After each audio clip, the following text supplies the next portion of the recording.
सुबह के 6:30 बजने वाले हैं। जागो इंडिया में वक्त है फटाफट अंदाज में आज की बड़ी खबरें देखने का। फटाफट खबरों में आपको दिखाएंगे हाथरस की बेटी का आधी रात अंतिम संस्कार, साथ ही बताएंगे कहां पहुंची नारकोटिक्स कंट्रोल ब्यूरो की जांच। लेकिन पहले देखिए नॉन स्टॉप अंदाज में सिर्फ 10 मिनट में आज सुबह की देश और दुनिया की 100 बड़ी खबरें।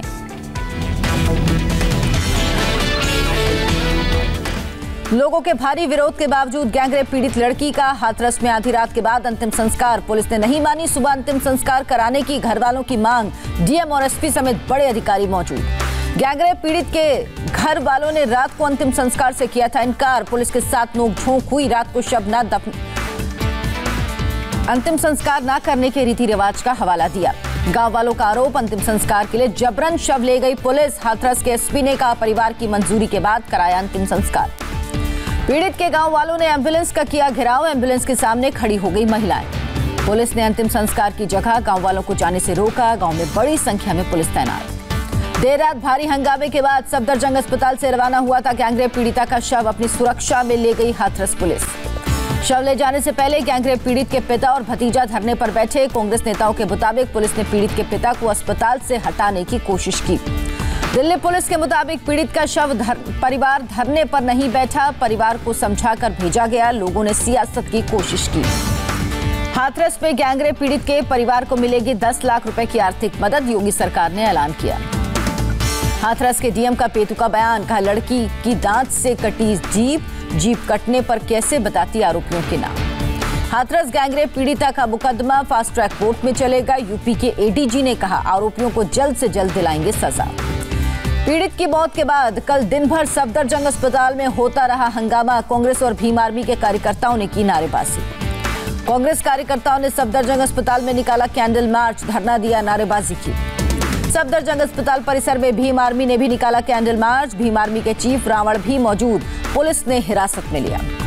सफदरजंग अस्पताल पहुंचे आम आदमी पार्टी के विधायक सौरभ भारद्वाज के साथ धक्का मुक्की। लोगों के विरोध के बाद भागे आपके नेता। आप विधायक सौरभ भारद्वाज ने कहा पीड़ित लड़की के चाचा के फोन के बाद आए। पुलिस ने पीड़ित परिवार से नहीं मिलने दिया। हंगामे के बाद सफदरजंग अस्पताल में बढ़ा दी गई सुरक्षा। अर्धसैनिक बल के जवानों की भी हुई तैनाती। हाथरस कांड के खिलाफ यूपी में कई जगह पर प्रदर्शन। प्रयागराज में समाजवादी पार्टी की महिला कार्यकर्ताओं ने धरना दिया, कैंडल मार्च निकाला। लखनऊ में कांग्रेस नेताओं ने निकाला कैंडल मार्च। पुलिस के साथ धक्का मुक्की, कई कार्यकर्ता हिरासत में।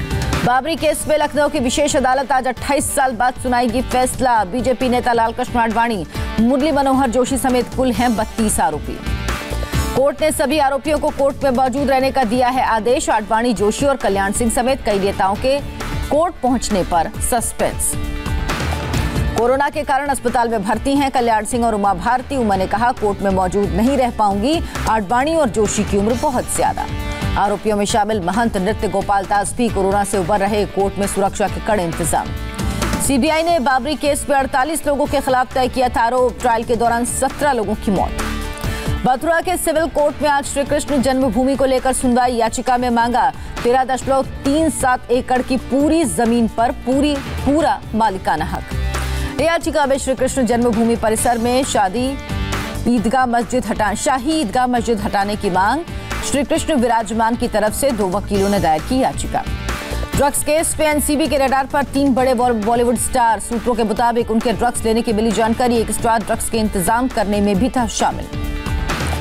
तीनों स्टार के खिलाफ सबूत जुटा रही एनसीबी। तीनों को जल्द भेजा जा सकता है समन।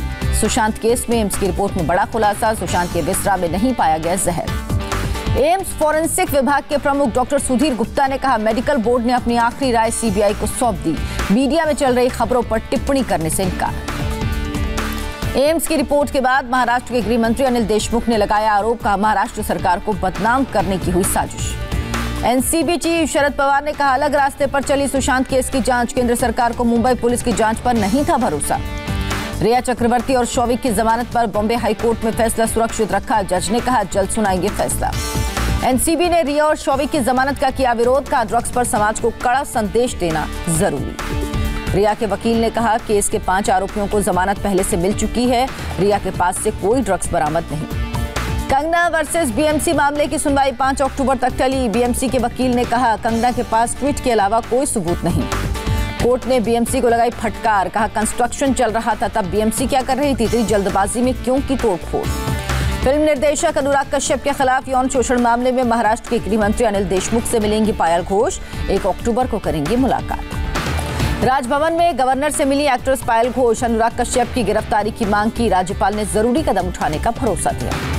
पायल घोष की शिकायत के बाद मुंबई पुलिस अनुराग कश्यप को पूछताछ के लिए बुला सकती है। पुलिस दर्ज कर चुकी है रेप का केस। मुंबई में टीवी एक्टर अक्षत उत्कर्ष ने की खुदकुशी। केस दर्ज, जांच शुरू।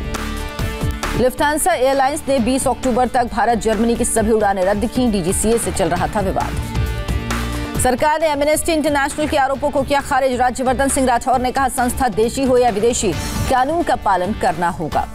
विदेश मंत्रालय ने एलएसी को लेकर चीन का दावा किया खारिज। कहा, 1959 वाली चीनी एलएसी की परिभाषा कभी स्वीकार नहीं। विदेश मंत्रालय ने कहा, चीन से समझौते पर कायम रहने की उम्मीद। एलएसी पर आगे कदम नहीं बढ़ाएगा चीन।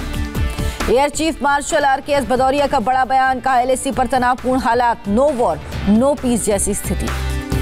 एयरफोर्स चीफ ने राफेल की तैनाती को बताया अहम। कहा, हमारी ताकत में इजाफा हुआ। 6 अक्टूबर को टोक्यो में जमा होंगे क्वाड देशों के प्रतिनिधि। जापान, अमेरिका, ऑस्ट्रेलिया और भारत के विदेश मंत्री करेंगे चर्चा। पाकिस्तान ने एलओसी पर 3 सेक्टर में फिर किया सीजफायर का उल्लंघन। सुंदरबनी, मानकोट और कृष्णा घाटी सेक्टर में मोर्टार भी दागे। आईएनएस विराट को कबाड़ में तब्दील होने से बचाने की आखिरी उम्मीद बाकी। एक कंपनी ने विराट को खरीदने के लिए शुरू की कोशिश। मिजोरम में अवैध हथियारों की बड़ी तस्करी रोकी गई। बीएसएफ ने 3 आरोपियों को किया गिरफ्तार। चुनाव आयोग ने 3 और 7 नवंबर को 12 राज्यों में विधानसभा की 56 सीटों पर उपचुनाव का किया ऐलान। मध्य प्रदेश की 28 सीट पर भी डाले जाएंगे वोट। 3 नवंबर को गुजरात की 8 सीट पर होंगे उपचुनाव। 7 नवंबर को बिहार में वाल्मीकि नगर लोकसभा सीट पर डाले जाएंगे वोट। मुख्य चुनाव आयुक्त अपनी टीम के साथ बिहार दौरे पर पहुंचे। आज सुबह 10 बजे राजनीतिक दलों के प्रतिनिधियों के साथ करेंगे बैठक। ओवैसी की पार्टी एआईएमआईएम ने बिहार चुनाव में किया समाजवादी जनता दल डेमोक्रेटिक के साथ गठबंधन। महागठबंधन छोड़ने के बाद उपेंद्र कुशवाहा ने बीएसपी और जनवादी पार्टी के साथ बनाया नया गठबंधन। आरएलएसपी और बीएसपी गठबंधन में सीएम पद के दावेदार होंगे उपेंद्र कुशवाहा। मायावती ने ऐलान किया। 11 राज्यों की 56 सीटों पर उपचुनाव की घोषणा। बिहार के साथ 10 नवंबर को होगी वोटों की गिनती। किसान कानून के विरोध पर बोले पीएम मोदी। कहा, कुछ लोगों को किसानों की आजादी बर्दाश्त नहीं। पीएम मोदी ने गुमराह करने का लगाया आरोप। का ट्रैक्टर में आग लगाकर किसानों का अपमान। राहुल गांधी का वीडियो कॉन्फ्रेंसिंग। कहा, हिंदुस्तान के भविष्य के लिए करना होगा कृषि कानूनों का विरोध। राहुल गांधी ने कृषि कानूनों की तुलना नोटबंदी और जीएसटी से की। पंजाब के मुख्यमंत्री कैप्टन अमरिंदर सिंह ने 31 किसान संगठनों के प्रतिनिधियों से मुलाकात की। कहा, जरूरी हुआ तो बुलाएंगे विधानसभा का विशेष सत्र। अमृतसर में कृषि कानून के खिलाफ 6ठे दिन प्रदर्शन। 2 अक्टूबर तक चलेगा रेल रोको आंदोलन। पीएम मोदी ने उत्तराखंड में 6 मेगा परियोजनाओं का उद्घाटन किया। पीएम ने गंगा जल की स्वच्छता के लिए नए तरीकों के आविष्कार पर दिया जोर। प्रयागराज में अतीक अहमद के खिलाफ कार्रवाई जारी। प्रशासन ने उसके शूटर रहे राशिद के मकान को ध्वस्त किया। सरकारी जमीन पर कब्जा कर बनाया गया था मकान। यूपी के चंदौली में प्रशासन ने शराब माफिया के खिलाफ कुर्की की कार्रवाई की। 3 करोड़ 85 लाख की संपत्ति जब्त। उपराष्ट्रपति वेंकैया नायडू को हुआ कोरोना। बीमारी के कोई लक्षण नहीं, होम क्वारंटीन की दी गई सलाह। भारत में अगस्त तक 10 साल से अधिक उम्र के 15 में से 1 शख्स को हुआ कोरोना। आईसीएमआर के दूसरे सीरो सर्वे में खुलासा। आईसीएमआर के डायरेक्टर जनरल ने नए सीरो सर्वे के नतीजे की जानकारी दी। कहा, बहुत बड़ी आबादी को अभी भी कोरोना से संक्रमित होने का खतरा। देश में कोरोना केस 62 लाख के पार। 24 घंटे में सामने आया 80,500 नए केस। एक्टिव केस की संख्या 9,40,000। देश में कोरोना से मरने वालों की संख्या 97,000 के पार। एक दिन में 1,178 लोगों ने दम तोड़ा। 200 मिलियन कोविड वैक्सीन बनाएगा सीरम इंस्टीट्यूट ऑफ इंडिया। गरीब देशों में भी होगी सप्लाई। दिल्ली में 24 घंटे में 3,227 नए कोरोना केस, 48 लोगों की मौत। दिल्ली के डिप्टी सीएम मनीष सिसोदिया का कोरोना टेस्ट नेगेटिव, अस्पताल से डिस्चार्ज। दिल्ली में हिंदूराव हॉस्पिटल के डॉक्टर अगले हफ्ते से हड़ताल पर जा सकते हैं। 3 महीने से नहीं मिली है सैलरी। महाराष्ट्र में 24 घंटे में कोरोना के 14,976 नए केस, 430 लोगों ने जान गंवाई। मुंबई में 24 घंटे में 1,713 नए कोरोना केस, 49 मरीजों की जान गई। नवरात्रि के लिए महाराष्ट्र सरकार की नई गाइडलाइंस। डांडिया और गरबा की इजाजत नहीं। यूपी में 24 घंटे में कोरोना से 4,069 लोग संक्रमित, 63 लोगों की जान गई। बिहार में कोरोना के 1,439 नए केस का इजाफा। राज्य में एक्टिव केस 14,390। तमिलनाडु में 24 घंटे में 5,546 कोरोना मरीज, 70 लोगों की मौत। तमिलनाडु ने 31 अक्टूबर तक बढ़ाया लॉकडाउन। छात्रों के स्कूल में टीचर से संपर्क करने पर भी लगाई रोक। यूपी के बागपत में ईस्टर्न पेरिफेरल एक्सप्रेसवे पर दर्दनाक हादसा। टैंकर से टक्कर के बाद कार में लगी आग, चालक की जलकर मौत। गाजियाबाद में हथियारबंद बदमाशों ने एक ज्वेलरी शॉप में लूटपाट की, लाखों का सोना चांदी लूटकर फरार हुए। नोएडा में फिर बदमाशों के साथ पुलिस की मुठभेड़, एक बदमाश को लगी गोली, अस्पताल में भर्ती कराया गया। जम्मू कश्मीर पुलिस की ओर से आयोजित क्रिकेट टूर्नामेंट का हुआ समापन, 16 टीमों ने लिया हिस्सा। अमेरिका में राष्ट्रपति ट्रंप और जो बाइडेन के बीच पहला प्रेसिडेंशियल डिबेट ओहायो में डिबेट के लिए दोनों पहुंचे। राष्ट्रपति पद के डेमोक्रेटिक उम्मीदवार जो बाइडेन और उनकी पत्नी ने के इनकम टैक्स रिटर्न का हुआ खुलासा। 2019 में दोनों ने दिया था $3 लाख इनकम टैक्स। आर्मेनिया और अजरबैजान के बीच विवादित क्षेत्र नागोर्नो काराबाख को लेकर लड़ाई जारी। आर्मेनिया ने फिर हमले का वीडियो किया जारी। अमेरिका के अल्बरीक में रिसाइकलिंग प्लांट में लगी भीषण आग, पूरे इलाके में उठा धुएं का गुबार। कुवैत के शेख सुबाह अल अहमद का 91 साल की उम्र में निधन, अस्पताल में चल रहा था इलाज। हैदराबाद सनराइजर्स ने आईपीएल सीजन 13 में दर्ज की पहली जीत। बेयरस्टो की हाफ सेंचुरी और राशिद की शानदार गेंदबाजी की बदौलत दिल्ली कैपिटल्स को 15 रन से हराया। फ्रेंच ओपन में नोवाक जोकोविच का शानदार आगाज। स्वीडन के माइकल येमर को 6-0, 6-2, 6-3 से हराकर दूसरे दौर में पहुंचे। मशहूर फिल्म डायरेक्टर शेखर कपूर बने एफटीआईआई पुणे सोसाइटी के नए चेयरमैन। एफटीआईआई के गवर्निंग काउंसिल की भी कमान मिली।